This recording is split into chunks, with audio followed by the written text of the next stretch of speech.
Good evening, and welcome to the end of May Federal Crime Report. I'm Haylee Ficuciello, Senior Correspondent for Englebrook Independent News. Tonight, we take a comprehensive look at major federal criminal prosecutions, guilty pleas, indictments, sentencing, and law enforcement operation across the southern east United States. Our report spans from Maryland, West Virginia, Virginia, Tennessee, North Carolina, South Carolina, Mississippi, Alabama, Georgia, and Florida. This month case reveals several recurring themes: fentanyl trafficking, child exploitation, firearm offenses, government fraud, identity theft, organized criminal enterprises, public corruption, illegal reentry offenses, and large-scale financial crimes. Federal prosecutors across the region secure convictions, guilty pleas, and lengthy prison sentencing involving millions of dollars in fraud losses, major narcotic trafficking networks, violent offenders, and individuals accused of exploiting children. We begin tonight in Maryland. Federal prosecutors in Maryland announced a major child exploitation indictment against Simon Wandre Avery, a 23-year-old former daycare substitute working from Baltimore. According to federal authorities, Avery is charged with sexual exploitation of a child and possession of child sexual abuse material. Prosecutors allege that while employed at the daycare facility, Avery produced explicit images involving a prepubescent child and possessed additional material on electric devices. If convicted, Avery faces severe federal penalty. Meanwhile, federal courts continue imposing substantial sentencing in pandemic-era fraud cases. Terry Chen of Prince George County received 6 years in federal prison for his role in a CARES Act unemployment insurance fraud conspiracy that prosecutors say generated more than $3.5 million in fraudulent unemployment benefits. Investigators uncovered a sophisticated operation involving insider access to Maryland Department of Labor database. Co-conspirators allege altered claims, removed fraud holds, charged payment methods, and redirected government funds into accounts controlled by members of the conspiracy. Judge Deborah Boardman ordered Chen to pay $1 million in restitution and forfeiture another $1 million. Federal prosecutors also secured a 54-month prison sentence against Brayman Andrew of Gothenburg. Authorities say Andrew used an identity of more than 30 individuals to fraudulently obtain SNAP benefits and later used stolen identities in passport fraud schemes. Investigators discovered numerous EBT cards belonging to other individuals, and prosecutors allege Andrew attempted to obstruct the investigation while incarcerated. In Baltimore, Davian Taylor pled guilty to federal drug trafficking and firearm charges after investigators allegedly observed him conducting street-level narcotic transactions while carrying a stolen handgun. Another Maryland drug trafficker, Alessandro Hodge Jr., admitted to possessing multiple kilograms of cocaine and firearm connected to a multi-state narcotic operation linked to Virginia's drug trafficking networks. Federal prosecutors also announced a guilty plea from Andrew Langford, who admitted to concealing ownership of janitorial business while collecting disability benefits.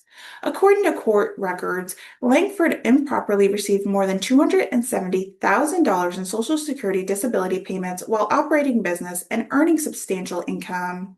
Federal authorities in West Virginia continue to aggressively enforce action targeting fentanyl trafficking. Raymond Guan Sims Jr. pled guilty to conspiracy to distribute fentanyl after investigators recovered approximately 3,750 fentanyl stamps from a hotel room in Weston. The investigation involved multiple law enforcement agencies and exposed a distribution network operating in north central West Virginia. Conswa County resident Justin Graves admitted to possession of more than 3.3 kilograms of methamphetamine along with fentanyl, heroin, cocaine, firearms, drug ledgers, scales, and cash. Federal prosecutors described the case as a major drug trafficking operation. James Richard Mathis of Detroit was sentenced to 9 years in prison after investigators connected him to large quantities of methamphetamine and fentanyl transported in West Virginia from California. Another defendant, Demarius Green, pled guilty to multiple fentanyl distribution offenses and faced significant federal penalties. Federal courts also address sex offender registered violation. Misty Dawn Badson, previously convicted in federal sex trafficking case involving a minor, was sentenced for failing to update her federal sex offender registration form. In a separate child exploitation case, former Boone County Commission's employee Gregory Neil Hager received more than 7 years in prison after investigators discovered child sexual abuse material on electronic storage devices. Federal prosecutors also announced a guilty plea from Michaela Myers, who admitted to participating in an $83,332 paycheck protection fraud scheme. In Riley County, resident Francis Combs received more than 9 years in prison after selling firearms and fentanyl despite being a convicted felon with extensive criminal history. Virginia federal court handed a broad range of narcotic, organized crime, firearm, fraud, immigration, and child exploitation cases. In Norfolk, Deontay Barton was sentenced to more than 7 years in prison after selling cocaine, fentanyl, and firearms during a controlled purchase conducted by law enforcement. Federal prosecutors also highlight a major international money laundering indictment involving alleged connections to the Sinaloa cartel and the Cartel de Jalisco Nevada Generación. Chinese national Ruhan Zhan and Hongkong Wu were charged with participating in a transnational money laundering organization accused of possessing narcotic proceedings through sophisticated international financial systems. Both remain fugitives. In Alexandria, Franklin Arvadas Varana received more than 3 years in prison after illegally re-entering the United States following multiple deportation and multiple drug convictions. Federal prosecutors also announced a lengthy sentence involving darknet narcotic trafficking. 4 Massachusetts men were sentenced for manufacturing counterfeit pills containing fentanyl, methamphetamine, bromolamine, and nitazene compounds. Authorities estimated the organization was responsible for thousands of illicit drug transactions nationwide and linked the operation to multiple overdose deaths. In another case, Romanian national Adrian Marin and Sorian Polisac received federal prison sentences for operating a large-scale card skimming conspiracy involving thousands of stolen payment card numbers. Meanwhile, U.S. Navy sailor Sergio Garcia received 5 years in prison after investigators discovered thousands of images and videos containing child sexual abuse material on his electric devices seized aboard the USS Dwight D. Eisenhower. Federal authorities in Tennessee announced charges against 3 convicted felons following a deadly Nashville nightclub shooting that left 1 individual dead and multiple victims injured. Investigators recovered approximately 110 shells casing from the scene and linked the violence to the confrontation associated with gang activity.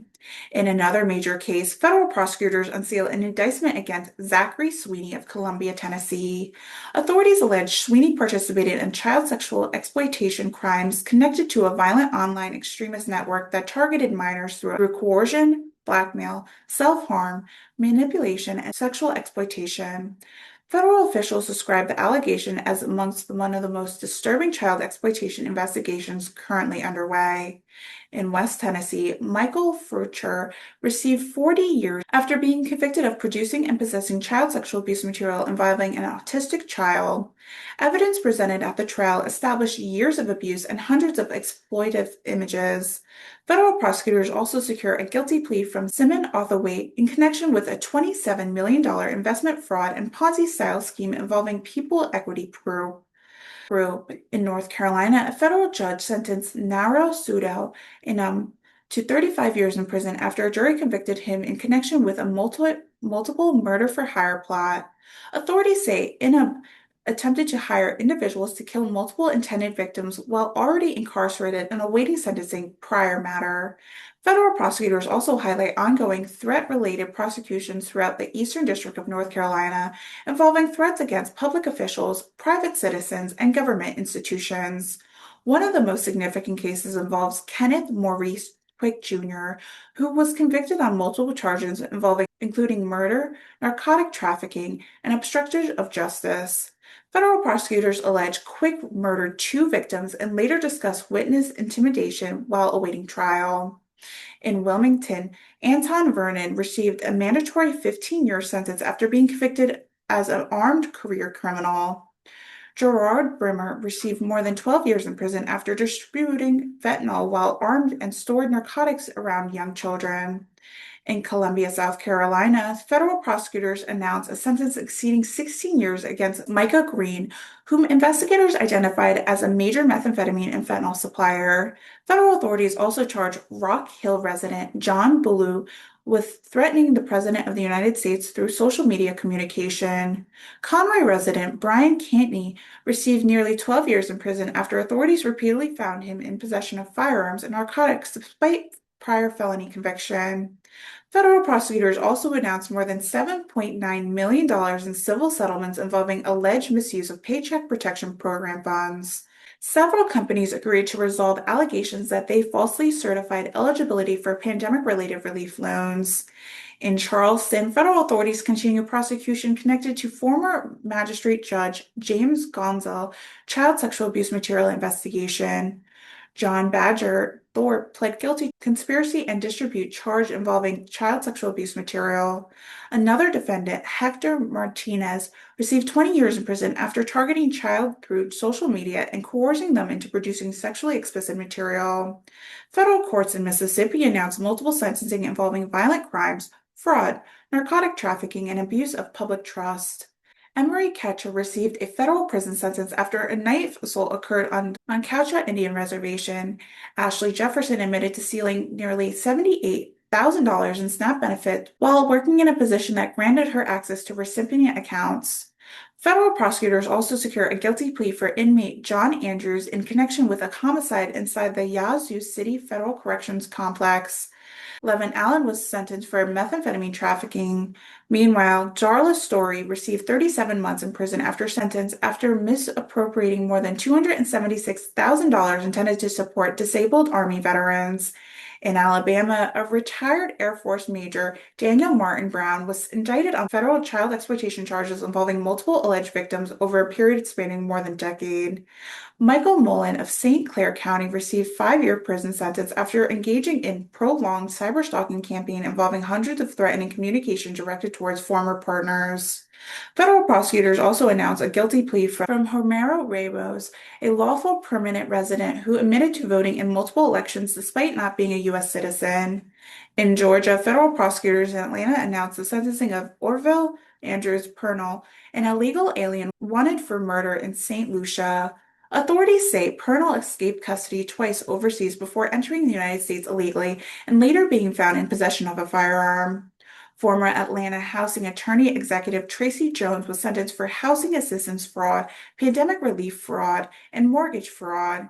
According to prosecutors, Jones exploited her senior position overseeing housing assistance programs to improperly obtain government funds. Federal authorities also announced a guilty plea from former CDC supervisor Gwendolyn Brandon, who admitted to stealing more than $190,000 from fraudulent invoices submitted through the agency. Federal prosecutors in Florida secured significant sentencing involving animal cruelty, child exploitation, fraud, and firearm offenses. Francisco Javier Rivera received 5 years prison sentence for disturbing videos depicting extreme violence and sexual abuse involving baby monkeys.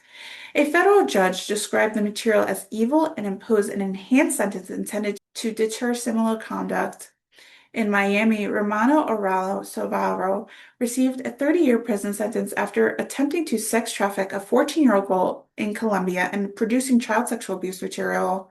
Federal prosecutors also secured an 18-month sentence against Christopher Broughton in connection with a biofuel fraud scheme involving fraudulent EPA renewable fuel credits and false tax claims.